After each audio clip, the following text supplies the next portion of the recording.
You're watching Reality Check. Anger and anguish are rising in Kashmir over the deaths of civilians in an encounter in Srinagar on Tuesday, worsened by the police's handling of the aftermath, refusing to hand over bodies to the families and arresting political leaders and evicting family members as they attempted to protest the killings. An inquiry by a magistrate has been ordered. Jammu and Kashmir's top cop told NDTV that they will address the concerns of the families. But as Nazir Masoodi reports, that has not diminished the mounting doubts over the police version.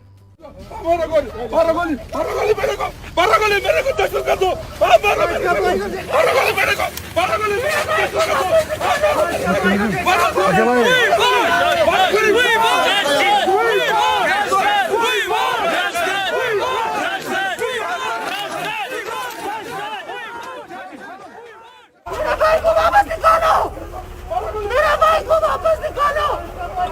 कौन से terrorist है यहाँ पे? मेरे भाई को वापस निकालो। Late on Wednesday night, the police swooped down on the families of Mudassir Gul and Altaf Bhatt, killed in the Haidarpura encounter, as they sought the bodies be returned. Actions that have only deepened the controversy over the encounter. The Lieutenant Governor has ordered an inquiry. The police said they will address the concerns. Jammu and Kashmir Police Chief Dilbag Singh said that police will look into the demands and grievances of families and that police are open to correction if anything went wrong. But multiple questions remain over the police claims. First, claiming they were killed by terrorist bullets, later claiming it was crossfire. दोनों knock करने किया दरवाजा को, military ने दरवाजा नहीं खोला। उसके बाद फिर उसको मौका दिया गया, नॉक किया, मिलिटेंट दरवाजा खोल के अंदर फायरिंग कर दिया पिस्टल से। इनकाउंटर होती है किसका गोली लगा ये तफ्तीश करना होगा, किस जगह लगा। हो सकता है कि अगर उसके बॉडी से पिस्टल का जोन लगा है तो ये 100% मिलिटेंट ने मारा है। अगर एक लगा तो हम कहेंगे कि हमारे फाइट लगा है पूरा। The police also seemed to admit that controversially, Bhatt and Mudassir Gul may have been used as human shields, accompanying them to where the terrorists were hiding. दोनों नॉक करने किया दरवाजा को, मिलिट्री ने दरवाजा नहीं खोला। उसके बाद फिर उसको मौका दिया गया, नॉक किया, मिलिटेंट दरवाजा खोल के अंदर फायरिंग कर दिया पिस्टल से। There are also contradictions and questions over the claims of the police that the two businessmen were terror supporters. The police first claimed Altaf Bhatt was a terrorist associate, but later referred him as owner of the commercial complex, not terrorist associate. मैं रोऊंगी नहीं, मैं इनकी तरह नहीं हूँ, बुज़दिल नहीं हूँ। मैं इनकी तरह जो मेरे बाप को कमरे में लेके मारा, मैं वो बुज़दिल नहीं हूँ। मैं सबके सामने आऊंगी, मैं बोलूंगी मेरा बाप बेगुनाह था, उसको कैसे मारा। At Altaf Bhatt's home, his daughters are grief-stricken. दिल है वो कैसे खुले घूम रहे हैं, वो कैसे रह रहे हैं इस दुनिया में, वो रह कैसे रहे। अब मेरे साथ तो वो हो गया, मैं यतीम हो गई and I accepted and I am proud of my father.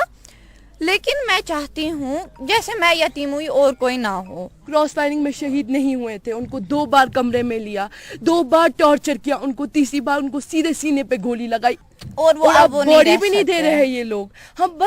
हमारी ये रिक्वेस्ट है, हमें अपने पापा को आखिरी बार हमें देखना है। The father of Amir Magre has also contested police claims that his son was a terrorist. Abdul Latif Magre is an anti-terrorist crusader in Kashmir and recipient of Army's citation certificate. मैंने खुद पत्थर से militant मारा है और खुद मुझे गोलियां आई हैं। मेरा एक भाई चचेरा वो भी गोलियों से मिलिटेंटों ने मारा। मैंने बच्चों को बड़े मुश्किल से छुपा के जनाब पाला था और पढ़ाया था। आज उसका रिजल्ट ये निकला कि एक हिंदुस्तानी आदमी पत्थर से मिलिटेंट को मारता है और उसके बच्चे को मिलिटेंट बनाते हैं और उसको गोलियां लगाकर मार देते हैं। This is second controversial encounter in last 16 months in Kashmir when government has agreed to hold an inquiry. Last year an army probe has indicted its own troops for a fake encounter in Shopia when 3 innocent persons were killed and passed off as Pakistani terrorists. The question is, will there be an impartial probe in Haidarpura encounter? Will the victims get justice? In Srinagar, Nazir Masoodi for NDTV. All right, joining me tonight on Reality Check, I have with me Omar Abdullah, leader of the National Conference and also former Chief Minister of Jammu and Kashmir. Thank you, Omar Abdullah, for joining us. Omar Abdullah, I've been seeing you've been tweeting your concerns about this encounter. You've also been sitting in protest today. Now, there are some indications we're hearing that the police might release the bodies, give the bodies back to the families. They've also spoken of an inquiry. Do you think that that addresses some of the concerns you and others have been raising, or not really? Well, obviously, the immediate concern, which was the return of the bodies to the families, that from what we hear, is partially being addressed. I have been led to believe that the bodies of Altaf and Dr. Mudassir, they are being returned, I believe, sometime tonight. But there is also the third victim in this, Amir Magre from Gool in Jammu.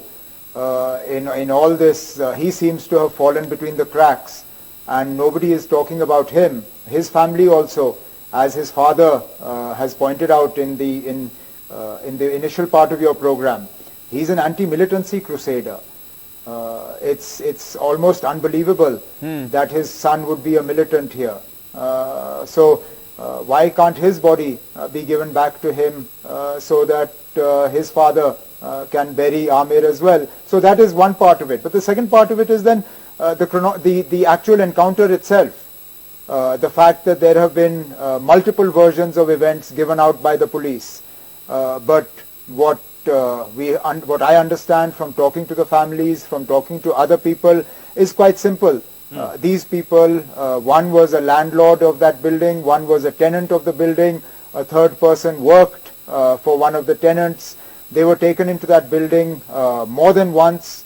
They were used to knock on doors, and in effect they were used as human shields. And then they died in that process, and they were passed off as militants. And this is not the first time we've seen it, unfortunately.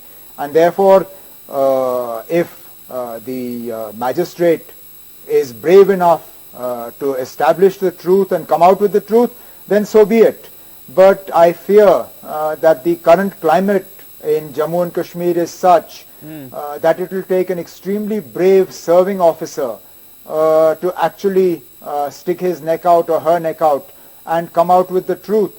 And therefore, as other political parties today have demanded, including my father and others within within the People's Alliance for Gupkar Declaration, this magisterial inquiry needs to be upgraded to a judicial inquiry, and the facts need to be made known to the people. Right. I think that actually was something that's quite disturbing. This idea about taking them door to door, almost using them as a human shield. And it's almost paradoxical. On one hand, you're claiming that they're terror associates or that they're themselves terrorist enablers, and then you're actually taking them door to door. And look at what you're using as evidence to justify your claims. Somebody was running an illegal call center. I mean, please tell me, Vasu, is this the only illegal call center being run? Assuming it was an illegal call center. I mean, where are the grounds for making this claim? I mean, unfortunately, we have turned the law of natural justice on its head in Jammu and Kashmir. Normally, you would believe that you are innocent until proven guilty. But over the last few years, we have found that guilt is first claimed, and innocence has to be established. And therefore, as far as the authorities are concerned, they've already established that this was an illegal call center that was being used for anti-national and militancy-related activities. Yeah. And now it's for the families of the dead person to prove that that wasn't the case. But that's not the way justice is supposed to work. Innocence is presumed. Guilt has to be established, not the other way around. Sure. And even if one can contest the claims, the families oftentimes do come out and say, look, these people were innocent and so on. Tell me if this is new though, where at least in the past there was some space to ventilate, protest, you could come out and grieve. Here bodies are buried, there are little children holding up signs saying, give me my papa's body back. Some families sit on the road, they're thrown in the back of a truck. Look what we've been reduced to. This is the Kashmir of 2021. This is the Kashmir where the Honorable Prime Minister famously in his meeting with some of us earlier in the year said that he wants to remove the Dil se duri or Dil ki duri or Dilli se duri. Look what we have been reduced to. We are not protesting for justice right now. We are not protesting for an inquiry. We are being forced to protest for a body to be returned, and for a body that the police itself says was of a person who was killed in crossfire. So it's not as if the families are protesting for the dead body of a militant, which in itself would be justified. Right. In this case, the family has been forced, and some of us have been forced to join with them so that they get justice, and not for anything else but to have their bodies returned so that they can be buried with the family present. I mean, that's what we've been reduced to in the Kashmir of 2021.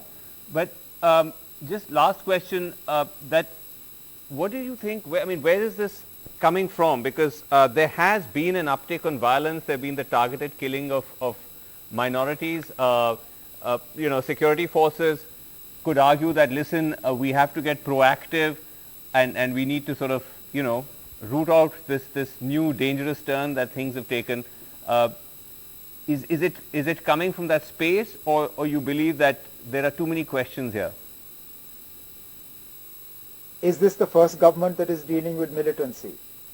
Militancy or terror is not the product of the last 3 years. We have been dealing with it since 1988. But the uncontrolled use of force and the way in which the events are covered up, this is unacceptable. Look, we all know, we've all been part of governments where mistakes have happened. There is not a single chief minister who has been in office since 1988-89 who can claim that there were no mistakes made during their government.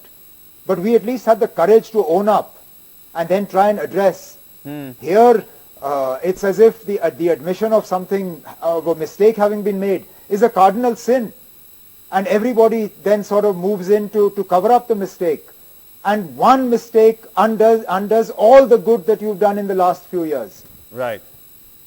You need to carry the people with you if you want to fight the menace of terror. You're not going to be able to fight it without the people with you. Please understand, the successes that you had after 1996, the successes that you had after 2014, you had those successes because you carried the people with you. The fact that you were able to clear Srinagar of militancy when I was chief minister, that we were able to demolish more than 40 bunkers in Srinagar, it was because we carried the population with us. Right. They were part of our fight to normalize the situation. You can't expect a victory if you're going to alienate the population. And I'm sorry, right now what we are seeing is a concerted effort to alienate the people of Jammu and Kashmir, not to carry the people of Jammu and Kashmir with them. Okay. All right, strong words there, Omar Abdullah. Thank you so much indeed for joining us tonight. All right, let me go across now. I have coming up in a bit, the Mayor of Srinagar is with us. But first, let me go across. Lalita Kumaramangalam is with us, Director India Foundation, member BJP. But let me first start with General Syed Hasnain, retired GOC 15 Corps. Always a pleasure to have him. General Hasnain, some of what Omar said towards the end will resonate with you because you were so much part of that whole strategy to fight terrorism by winning over people.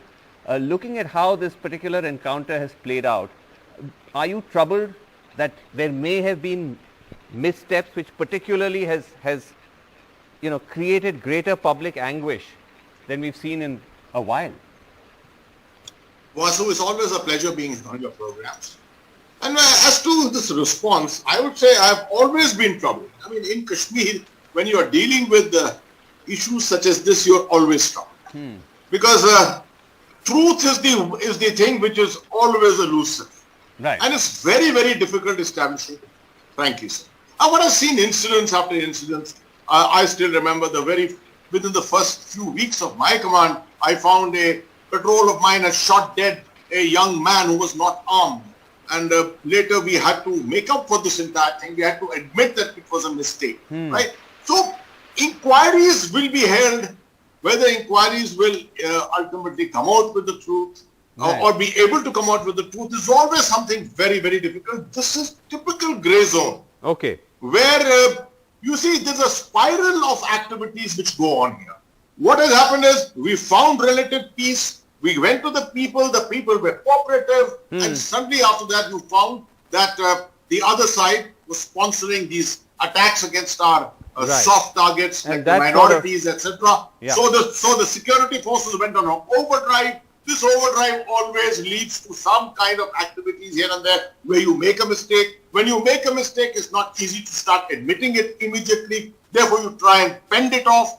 And that's how the spiral goes. That's how the spiral. Somewhere Okay, you got to break this. Yes. Somewhere you got to break the spiral. No, that's I a would very recommend.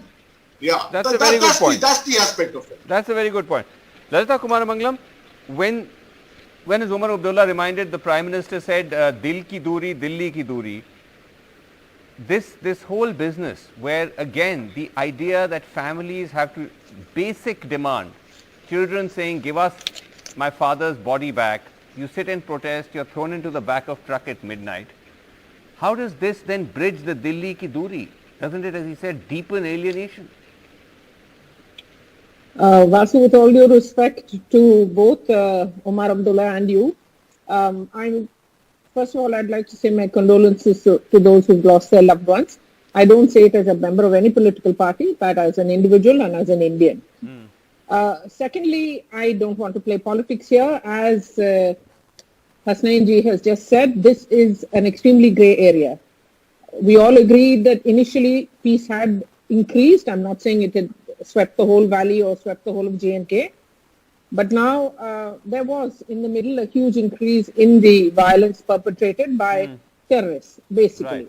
Right. And perhaps there has been a mistake in this encounter, but I am not an expert on encounters, etc. I do know that the police would not have unnecessarily or intentionally made such mistakes because they know that they are also going to be taken to task. They know they are answerable. And the same goes for the army. Okay. So fortunately, yes, a magisterial inquiry has been announced and I hope it does take place fully. Okay. And whatever happens, the truth does come out. Sometimes it's very difficult to bring it out, I agree. But at least let's hope for that. But I just wanted has to agreed that, yes, let's that we will try our best. Let me just get... It's not that we don't want to give justice to the people of Kashmir. Of course. And Jammu. On this but, point, right. Unfortunately, one last point. One very quickly, you know, these casualties that take place, unintentionally take place during terrorist encounters, is something, you know, that we've all very, very tragically learned to live with. I am not saying it in any way justifies what happened. Okay, I hope not, because no one would accept that. But let me just go across. Fair enough. Lieutenant General General Hasnain, I just want to ask you on that point about the intentional aspect of it. As someone who's overseen such operations, this idea with the police themselves admitting that we ask some of these men, these civilians, to go door to door to try to see where the terrorists are.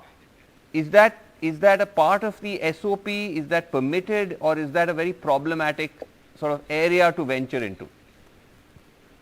See, Vasu, the manner in which these operations are conducted is left entirely to the commander on the ground. He knows best how to do it, right? He knows what the threat is, he knows where the fire is coming from, he knows what resources he's got. I remember this kind of allegation of human shield was also there way back in 2003, 2004 in the Bandipura area, where many times these incidents took place in this manner. But at the end of the day, the police will always also attempt to safeguard its own personnel. It may possibly pick up a person and use him like a shield. A shield doesn't mean that he's going to physically place him in front of him. He will probably put him at some place or use him in some manner by which the terrorists will not be able to necessarily fire on the persons who are carrying out the search. Right. So it's not an SOP. There is no such SOP at all. No one would ever recommend a thing like this. Right. It's a case something by which case. is incidental. Okay. It's a case by case. All right. We'll have to leave it there. Thank you both so much for joining us. Before we end, let me go across to Junaid Mattu, who is the mayor of Srinagar, who sent out a series of tweets saying he was very upset with what happened in Haidarpura. He's actually someone within the establishment, mayor of Srinagar. So I began by asking him, what exactly is it about this encounter that upset and anguished him? One of the slain civilians lives almost right across the road from my house, and his father was a village headman, and his children, I've seen his children Altaf around, Ahmed and Dar I've that seen you've his spoken children grow about. up. This is Altaf. Right. Altaf Ahmed Butt. He's actually Altaf Ahmed Butt. Okay. Yes. But, yes. And you know, this whole thing that, you know, first the police said that, you know, he was an OGW, and then they said, oh, he was a civilian and he was shot dead. So much inarticulation, so much contempt in the face of such a tragedy. It was heartbreaking. It's disheartening. And, you know, you know, when I pass the area where they live, I just bow down my head in shame. It could have been handled better. Now that a probe has been ordered, it is also a magisterial probe. NHRC guidelines and Supreme Court observations mandate a magisterial probe in every encounter. Right. Even if a combatant is killed in an encounter. A policeman does not have the free and arbitrary right, or a security force personnel, to take a life. What was demanded unanimously across the board, Srinivasan, in this instance was a judicial probe with some element of neutrality and independence and impartiality. Right. In the atmosphere that we are living in today, as the mayor of this city, I will tell you, it's a very cruel joke to expect a poor ADM or an SDM go against the virgin of the Inspector General of Police. That ADM or SDM is not going to be able to do that. That atmosphere of investigative independence and truth sadly doesn't exist right now. You are you're the mayor of Srinagar, so in that sense you're part of the system. It's not like, you know, you're a politician who's sort of in a sense outside protesting. Now surely you would have had access to those within the establishment to be able to convey your anguish at all. Were you able to have any of these conversations with anybody about how all of this has been handled, and if so, what were you told? Yes, private conversations I did when it happened. The space for officially communicating anything of this nature sadly does not exist in today's Jammu and Kashmir. But in private conversations with a lot of people, I did raise this up. I said that this will eventually be very counterproductive, and that this whole you know, policy of you know, kinetic policing and focusing all energies and focus of law and order and policing measures on neutralizing terrorists and killing terrorists, and not focusing on the fact that the conflict in Jammu and Kashmir has deep psychological roots, and that needs to be that needs to be equally emphasized on. I have conveyed all these things to the highest of quarters in private conversations. What's the I do response? intend to write to the Honorable Prime Minister too. Okay. Well, the response is, you know, Srinivasan, see, you know, the conversation that you have, if you have it with somebody who knows the conflict, who has worked here for the last 20 years, who understands the topography and the cultural context of what is happening, and understands what happened in the 90s, then you can expect a very rational conversation with differing points of views, which is fine. But the problem is that if you look at the bureaucracy, or if you look at the police leadership, you will see no Kashmiri or Kashmiri faces or faces from Jammu. And you have covered Kashmir for so long in conflict. Jammu and Kashmir always had a very you know, very careful balance between local and non-local police officers, and that was done for a reason. That sadly doesn't exist anymore. And I'm not for a moment saying that somebody who's non-local is not a good officer. I am saying something slightly more nuanced, that you need local police officers in situations like these. You need local police officers and local administrators in circumstances like these to understand what is happening, because their wealth of human intelligence, their connections with the society, their understanding of the social constructs and complexities of the society cannot be matched just because of somebody having a cadre superiority. Right. So these are things I have said, and as I said in my tweets, I had said this in the aftermath of the minority killings, and sadly I was threatened with an FIR for saying that. No, that's the point which I wanted to ask you about, because that's quite a startling allegation you made, that when you spoke about the targeted killing of minorities, you say that you demanded that you stop calling these terrorists as militants. You were threatened with an FIR for daring to question the police, and you say since then a police officer has summoned elected corporators and promised them huge sums of cash to dislodge you. Yes, the first instance, I questioned the way the police was functioning by sidelining local officers who have, as I said, a wealth of human intelligence. I questioned, I asked police if they had intelligence inputs about attacks on minorities, and the Inspector General of Police himself, in front of somebody very responsible and powerful, told me that the SSP Srinagar wanted to file an FIR against you for saying that and asking that question, and I stopped him. And imagine, I'm the mayor of Srinagar, the first citizen of this city. Anyways, those are the strange times that we live in. Right. The second thing that I have mentioned, a few elected representatives had gone to meet a police officer a few days back, and when they came back, they made this admission in front of the entire corporation that a specific police officer who was not very happy with these statements said that he will pay any amount to each elected representative to somehow dislodge me from the position of the mayor of Srinagar.